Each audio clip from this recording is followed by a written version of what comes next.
یکم محرم الحرام حضرت عمر فاروق کی شہادت، اس میں کتنی حقیقت ہے؟ کہیں نہ کہیں اختلاف پایا جاتا ہے. اس کے اوپر کوئی کسی کو اختلاف نہیں ہے. آپ کو کیا لگتا ہے وہ شہید ہوئے تھے؟ جی ظاہر ہے کہ اگر آپ راہ حق پر ہیں اور آپ کو راہ حق پہ اور خدا کی راہ پر ہیں تو آپ کو کوئی کرتا ہے اور اس راہ سے ہٹاتا ہے تو وہ شہید ہے. ابو لولو فیروز، تاریخ میں یہی ملتا ہے کہ انہوں نے انہیں شہید کیا ہے.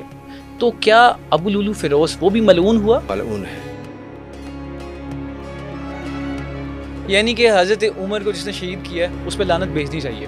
بے شک. ایران کا شہر ہے کاشان، ٹھیک ہے. ادھر ابو لولو فیروز اس کا مقبرہ بنا ہوا ہے. وہاں بہت سارے ایسے اہل تشیع کمیونٹی کے لوگ ہیں جو کہ وہاں جاتے ہیں. لوگ تو جو ہیں وہ یزید کی قبر پہ یزید کے لیے جو شام ہے اور باقی کتنے کتنے ایسے افراد ہیں جنہوں نے تاریخ میں مظالم کیے ہیں ان کو اچھے الفاظ سے یاد بھی کرتے ہیں، ان کے اثرات بھی موجود ہیں. تو جو اس کے مقبرے پہ جا رہے ہیں وہ بھی غلط کر رہے ہیں. تو جو اس کے مقبرے پہ جا رہا ہے وہ اپنے عمل کا خود جواب دار ہے.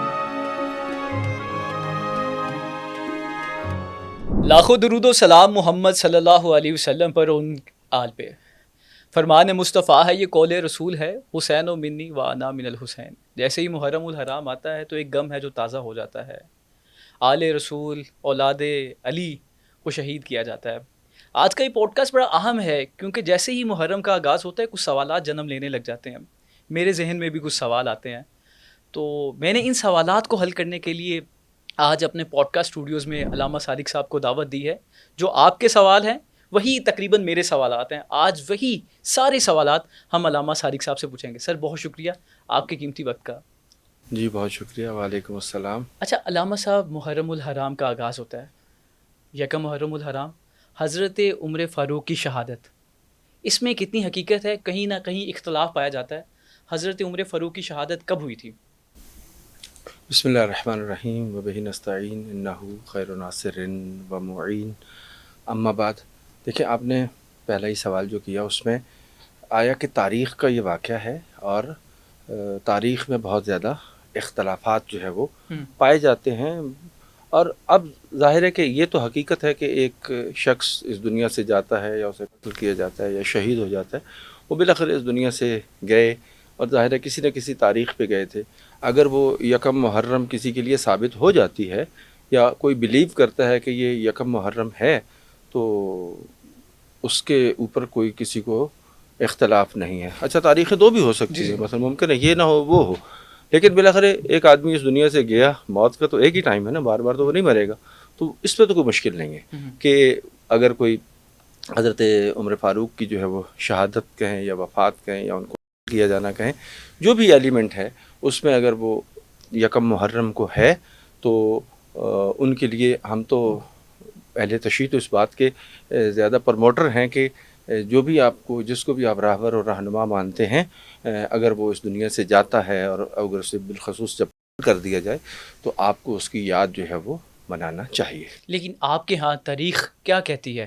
کب حضرت عمر فاروق کی شہادت ہوئی تھی؟ دیکھیں اب ہمارے ہاں تاریخ یا کسی اور کے ہاں تاریخ والی تو بات نہیں ہوگی نا. ہمارے ہاں تو یا جو کتب تاریخ میں جو لکھی گئی ہیں ممکن ہے اس میں بہت زیادہ اختلاف ہوگا، اور یہ صرف اس ایک واقعے پہ نہیں ہے، متعدد واقعات پر ہے. لہٰذا اس میں ہماری اور آپ کی نہیں، بات تاریخ کی ہے.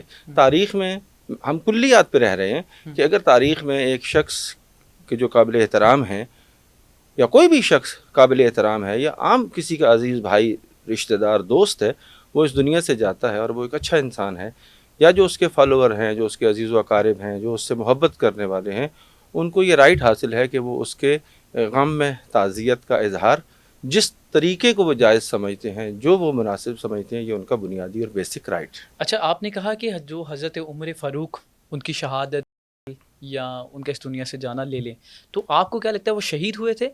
کیا ہوا کیا تھا؟ دیکھیں یہ واقعہ کیا تھا؟ تاریخ میں تو بنیادی طور پر یہی ہے کہ ان کے بارے میں جو مشہور چیزیں ہوتی ہیں، چونکہ بہت سی چیزیں تاریخ میں ہوتی ہیں لیکن اس میں مشہور ہو جاتی ہیں، کہ ان کو جو ہے وہ کیا گیا تھا. کیا واقعہ کیا تھا؟ کس وجہ سے؟ اب حکمرانوں کے قتل ہونے کی کئی وجوہات ہوتی ہیں اور کسی بندے کے بھی کی متعدد وجوہات ہیں، ایسے تو کوئی نہیں ہوتا. اور پھر یہ بھی نہیں ہوتا کہ بعض دفعہ ان وجوہات کے پیچھے سو مینی ایلیمنٹس ہوتے ہیں. بعض دفعہ کو ابھارا جاتا ہے، بعض دفعہ جو ہے وہ اس کا خود کچھ یعنی جیسے عام روزمرہ کے زندگی میں جو قتل ہو رہے ہیں یا تاریخ میں کسی بھی انسان کا جو قتل ہوتا ہے اس پر اس کے متعدد اسباب ہو بھی سکتے ہیں اور ہوتے ہیں جس کی بنیاد پر جو ہے وہ قتل کیا گیا. اب جس شخص نے قتل کیا گیا میں کوئی اس پہ کوئی اتنی زیادہ میں نے ڈیٹیل سے وہ نہیں کیا ہوا کہ جی ان کا کیا اس کے اغراض و مقاصد تھے یا وہ کیا چاہتا تھا. لیکن یہاں پہ یہ ہے کہ اگر کسی نے کسی کو قتل کیا ہے اور فرض کریں اگر دینی اور روحانی بنیادوں پر اس کا معنوی بنیادوں پر اس نے کیا تو اسے کوئی اس سے شدید تکلیف ہوگی. اور اگر اس نے وہ اس کو قتل کیا ہے تو کسی کا اقدام کرنا چاہے. اور شہادت ہم انہیں شہادت میں کہیں گے نا، شہید ہوئے. جی ظاہر ہے کہ اگر آپ راہ حق پر ہیں اور آپ کو راہ حق پہ اور خدا کی راہ پر ہیں تو آپ کو کوئی قتل کرتا ہے اور اس راہ سے ہٹاتا ہے تو وہ شہید ہے. ابو لولو فیروز، تاریخ میں یہی ملتا ہے کہ انہوں نے انہیں شہید کیا ہے، تو کیا ابو لولو فیروز وہ بھی ملعون ہوا؟ دیکھیں جو بندہ کسی بھی بندے کو ناحق کرتا ہے ٹھیک ہے وہ کیا ہے، وہ ہے اور وہ ملعون ہے. نہیں میں سادہ الفاظ میں پوچھنا چاہ رہا ہوں، تو وہ ملعون ہے ابو لولو فیروز؟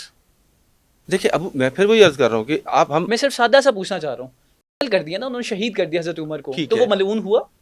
دیکھیں میں پھر وہی کہہ رہا ہوں کہ جو ابو لولو فیروز ہیں اگر انہوں نے نقل کیا ہے ٹھیک ہے اور یہ ثابت ہوتی ہے بات اور تاریخ میں ایسا نقل موجود ہے، میں یہ نہیں اس کی نفی نہیں کر رہا کہ نقل موجود ہے، تو پھر وہ بندہ اچھا ملعون ہم کسی کو کہتے ہیں تو ملعون کیا ہے؟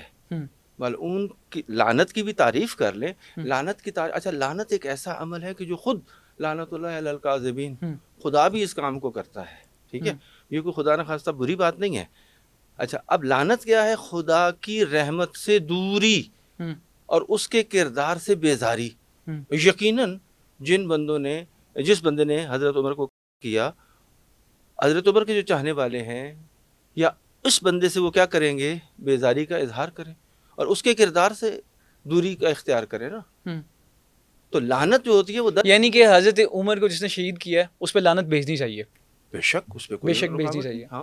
تو سر یہ ایران کا شہر ہے کاشان، ٹھیک ہے، ادھر ابو لولو فیروز اس کا مقبرہ بنا ہوا ہے اور وہاں بہت سارے ایسے اہل تشیع کمیونٹی کے لوگ ہیں جو کہ وہاں جاتے ہیں. تو سر وہ تو ایک ہے، اس کے مقبرے پہ کیوں جایا جا رہا ہے؟ اچھا دیکھیں پہلی بات یہ ہے کہ ہم نے لوگوں کی بات کرنی ہے یا مکتب کی بات کرنی ہے. لوگ تو جو ہیں وہ یزید کی قبر پہ، یزید کے لیے جو شام ہے اور باقی کتنے ایسے افراد ہیں جنہوں نے تاریخ میں مظالم کیے ہیں ان کو اچھے الفاظ سے یاد بھی کرتے ہیں، ان کے اثرات بھی موجود ہیں. تو کسی کے جانے سے مکتب کے ساتھ تو اس کا کوئی کنسرن نہیں ہے نا، وہ تو فالوور ہے، وہ اپنے اعتبار سے جا رہا ہے. تو ہم نے دیکھنا تو سر یہ جو اہل تشیع کی کچھ کمیونٹی وہاں جاتی ہے تو کیا وہ فالوور ہوئے ان کے؟ نہیں دیکھیں اہل تشیع کی کمیونٹی میں بھی تو کوئی ایک بندہ تو نہیں ہے نا، اور متعدد قسم کی. تو یہ کون سی کمیونٹی ہے میں نہیں ابو لولو فیروز کے پاس جاتے ہیں؟ بھائی دیکھیں ایک بندہ وہ ہے جو ممکن ہے اس خط پر ہو کہ اس بندے نے وہ کام کیا ہے کہ جو ٹھیک کیا ہے اور وہ اس کو صحیح سمجھ رہے ہیں.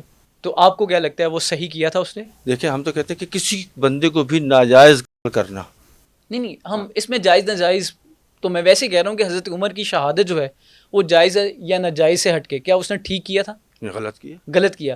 تو جو اس کے مقبرے پہ جا رہے ہیں وہ بھی غلط کر رہے ہیں. تو جو اس کے مقبرے پہ جا رہا ہے وہ اپنے عمل کا خود جوابدار ہے. سر یہ کچھ اہل تشیع کمیونٹی کیوں جاتی ہے؟ میں صرف یہی پوچھنا چاہ رہا ہوں وہ کون لوگ ہیں؟ میں پھر وہی کہہ رہا ہوں کہ کمیونٹی کو ہم نے تو نہیں نہ دیکھنا، ہم نے تو دیکھنا ہے مکتب کو دیکھنا ہے. اچھا کئی ایسے، تو مکتب کیا کہتا ہے سر؟ مکتب نے تو قرآن ہے نا، مکتب اسلام ہے. اسلام تو کہتا ہے کہ کسی نے اگر کسی کو بے گناہ کیا، اس نے ایک جان کو قتل نہیں کیا، اس نے انسانیت کو. مطلب کہ آپ یہی کہنا چاہ رہے ہیں سادہ الفاظ میں جو ابو لولو فیروز ہے وہ ایک لعنتی ہے، ملعون ہے، وہاں نہیں جانا چاہیے. بے شک جو اگر اس بات کو جائز ناجائز قتل اس کے عمل کو جو بندہ اس کے عمل کو جائز نہیں سمجھتا بالکل اس کو نہیں جانا چاہیے.